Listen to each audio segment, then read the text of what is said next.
obviously a lot of talk in the offseason about Foreman coming in. Like, when you look at where he's at right now, like, talk about his development and what you anticipate for him this year. Well, sky's the limit for him and for all of them. The same expectation that I hold for, Lightfoot or Devo or anyone else, the same expectations I hold from him. Number one thing is learning how to do things, the Bulldog way. And we just, teaching him those things, along with teaching him some things so he can be successful in the field and just doing things the right way. Are you guys doing anything differently as a defense with considering the way that the last season ended? With the way that it was a tough time stopping the run. Are you doing anything different in the offseason camp leading up? Well, one thing I do know about this business is keep your private business your private business. So we've addressed it. We're working some things. We'll see how those things work. But the main thing is we just got to continue to play tough, and we got to play hard. We got to be rugged, and we just got to execute. Coach, how much of it is it about rotation and depth and getting guys to work in and be fresh? Well, obviously it's important, especially out here in this heat. So you got to make sure your rotation's solid. You got to make sure you get the right guys the right look, get guys the right reps at the right time. So it's a little bit of definitely player management, no question about it. But at the end of the day, when we come out here to be successful, and we never have a bad day. When Lightfoot came in, he was so young. What have you seen over the past couple of years just in his development as both a player and person? Well, he's still developing. You can have guys that play 15 years in the league, and they approach every year as if it's their first year in the league, continue to take notes, do the little things, continue to work their hands, work their feet. So we still got a lot of work to do. Lightfoot, he knows what he got to get done.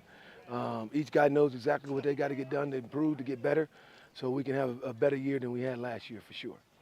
Sakavika Bumgarner getting some guy reps with the first team guys. How has he made steps over the offseason to kind of get those snaps? Well, whenever you're dealing with a junior college guy, me being one of them, that first year you kind of figuring it out. That second year, you're really ready to step onto the scene. So, he's making strides, he's making good progress, and he just continues to work and grind, and he should be ready to step onto the scene. In your 3 seasons here, is this the deepest defensive line, having guys with starting experience in the first string and second string? Well, we're not going to say anything about that right now. This is only day 4. We got a lot more practices left. Let's just hope we remain blessed and stay healthy and continue to work. So if something does go down, the next guy just steps up, and it's a next man up mentality. Have a guy like Deshaun Jackson, who started against Utah State last year, and he's your second string defensive end. That's a luxury, I would imagine. Well, it always is. Anytime you have players that have experience, there's no substitute for that. There's no substitute for a guy who played in games, been to battle, played in Bulldog Stadium, been on the road, played as a starter on the road. Those are all good things for you to have. Ain't no question about it. Coach, was Skip taking over? Did you coach him at one point, and if so, when was it exactly? Yeah, myself, Coach Coyle, and Coach Baxter. We were here when Skip was a player, and of course I played with his brother Kelly, and his brother and I were roommates actually for a little while. So the Skipper family and Coach Franklin, we go back a ways. So yeah, we remember. Matter of fact, he was here at our football camp at Fresno State. I believe he was in 7th grade. So we go back a ways. What is it about him that makes him uniquely maybe suited for taking over this program? Well, he got bloodlines. His dad coached for a very long time in college ranks as well in the NFL ranks. His brother, he coached in college and he's been in the NFL now. So he has those bloodlines. Another brother that's an academic advisor at Arizona State. So, those bloodlines run deep. And he's having those conversations with his family constantly. So, it's in his blood. So, let him do what he do. He's doing a great job. We're excited to, have him, run the team and do the day-to-day things and get us ready to practice and get us ready to play.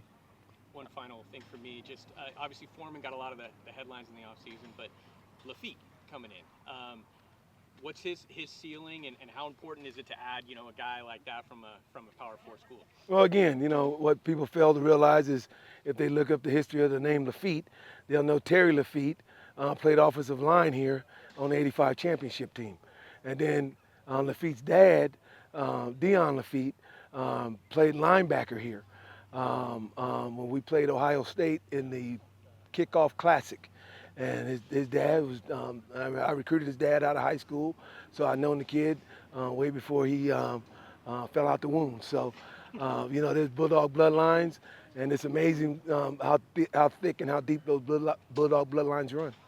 Were you celebrating with Merhati today? Is that who you were celebrating with? Because you got up in the air. I did? Let me tell you. Well, one thing about me, I don't realize what I'm doing sometimes. I just get excited about it. So if whoever's standing there, that's who I'm celebrating with. If he's down with it, we doing it. So, yeah. How has his transition been, since switching positions? Does he have a better grasp of the defense this year? Yeah, he's getting there. He's making progress, just one step at a time, one day at a time, and continue to do what we got to do and continue to get better when we come out here and when we walk off this field, You getting any grief about these glasses, Coach? Oh, no, no grief. I know because I always get on the guys about eye contact, how important eye contact is. And so when I call them up, I like for them to look me in the eye when we're talking. But when I'm coaching, I have them down. So now they can't look me in the eye. So I want to make sure I flip them up so now we can establish eye contact.